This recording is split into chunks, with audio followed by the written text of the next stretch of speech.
I'm your mystery reader today. I'm so excited to see who will join me.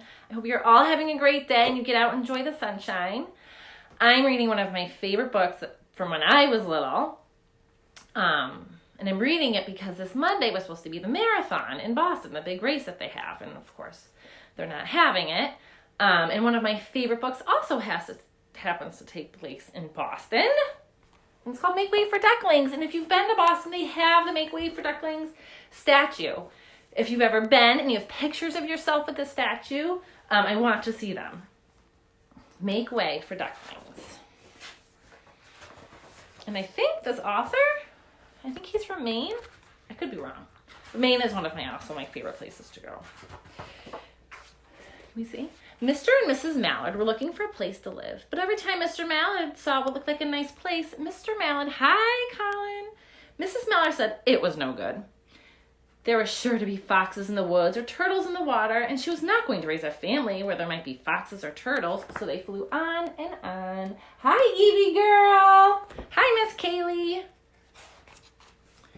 When they got to Boston, they felt too tired to fly any further. There was a nice pond in the public garden with a little island on it. That's a very nice place to spend the night, quacked Mr. Mallard. So down they flapped. Hi, Henry. I love this book too, Henry. Next morning, they fished for their breakfast in the mud at the bottom of the pond, but they didn't find much. You guys see that?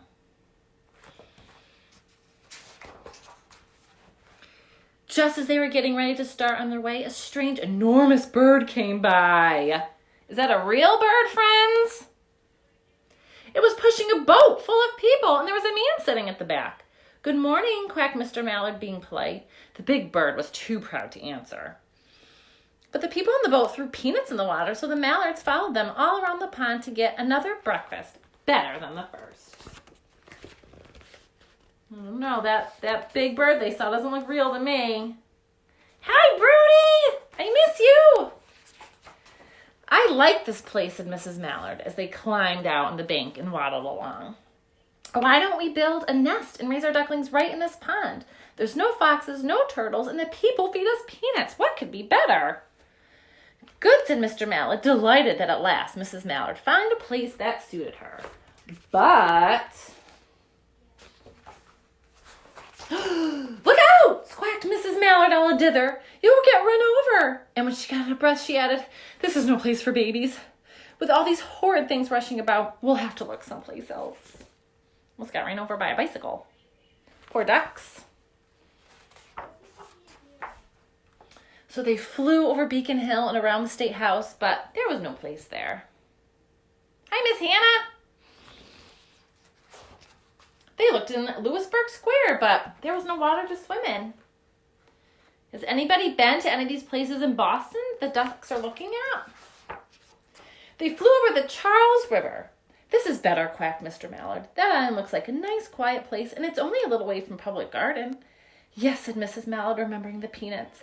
That looks like the right place to hatch our ducklings. Oh, checking it out.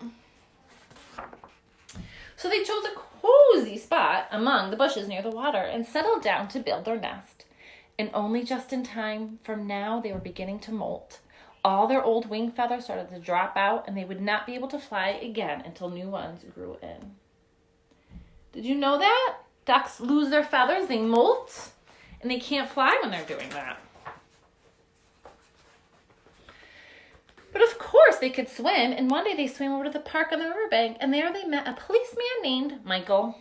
Michael fed them peanuts, and after that, Mallards called on Michael every day. Getting some little treats from the policeman. After Mrs. Mallard had laid her eggs in the nest, she couldn't go visit Michael anymore because she had to sit on the eggs and keep them warm. She moved off the nest only to get a drink of water or have her lunch or to count the eggs to make sure they were all there. Hi, Miss Joanna.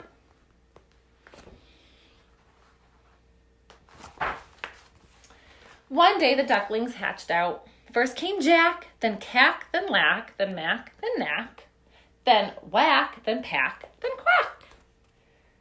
Those all rhyme. Mr. and Mrs. Mallard were bursting with pride. It was a great responsibility taking care of so many ducklings, and it kept them very busy. Hi, Miss Maddie.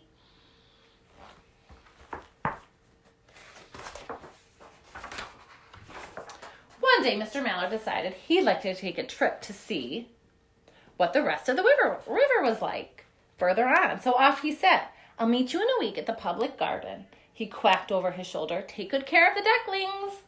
Don't you worry, said Mrs. Mallard. I know all about bringing up children. He's going off. She's got to raise ducklings. She taught them how to swim and dive. I love that picture. She taught them how to walk in a line, to come when they were called, and keep a safe distance from bikes and scooters and other things with wheels. That's what we kind of do as moms. Teach you to walk in a line, keep you in a safe distance from dangerous things. When at last she felt perfectly satisfied with them, she said one morning, come along, children, follow me.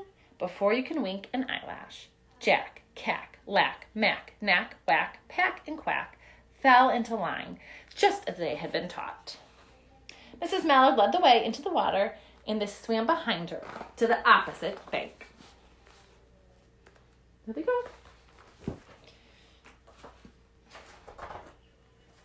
There they waded ashore and waddled along until they came to the highway.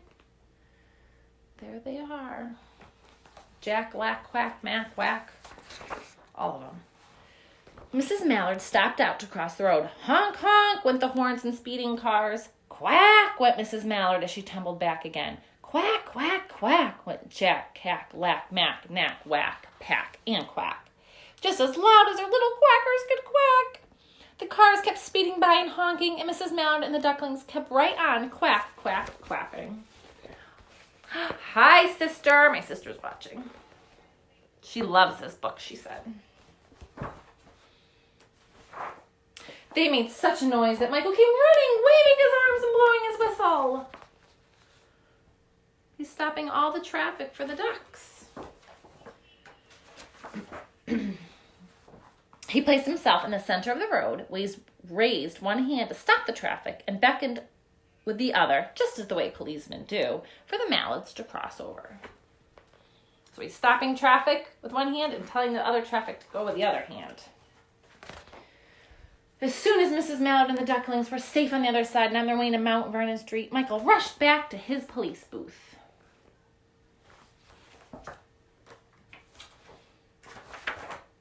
He called Clancy at headquarters and said, there's a family of ducks walking down the street. Clancy said, family of what? Ducks, yelled Michael. Send a police car, quick. Although he's from Boston, he probably said police car, right? Meanwhile, Mrs. Mallard had reached the corner bookshop and turned into Charles Street with Jack, Cack, Lack, Mack, Knack, Whack, and Pack, and Quack all marching in line behind her. Everyone stared. An old lady from Beacon Hill said, isn't it amazing? And the man who swept the street said, well, isn't that nice? And when Mrs. Mallard heard them all, she was so proud, she tipped her nose in the air and walked along with an extra swing in her waddle. She's proud mama. When they came to the corner of Beacon Street, there was a police car with 4 policemen that Clancy had sent from headquarters. The policemen held back the traffic so Mrs. Mallard and the ducklings could march across the street. All the policemen are coming out to help these ducklings cross the street. They're trying to get back to their dad. Right into Public Garden. Has anybody ever been to Public Garden in Boston? Inside the gate, they turned around to say thank you to the policemen. The policemen smiled and waved goodbye.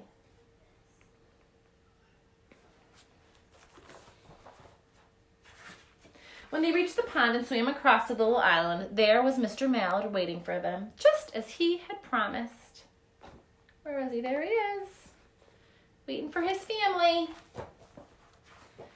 The ducklings liked the new island so much they decided to live there, and all day long they follow the swan boats and eat peanuts. And when night falls, they swim to their little island and go to sleep. There they go, going to their island. The end. That's it, friends. I miss reading to a real group and having my friends tell me what's going to happen next and things like that. But it's so nice to see you on here today. The sun is shining. Make sure you get outside. I hope you're all being safe. We miss you guys so much, and thank moms and dads, caregivers. Thank you so much for all your support. So today at 2, Miss Mia is doing a really cool orchid painting. With a soda bottle, I think she said. And then at 4, Miss Karen will be on for kitchen science. And we hope we see you then. Have a great day. Have a good weekend. We miss you.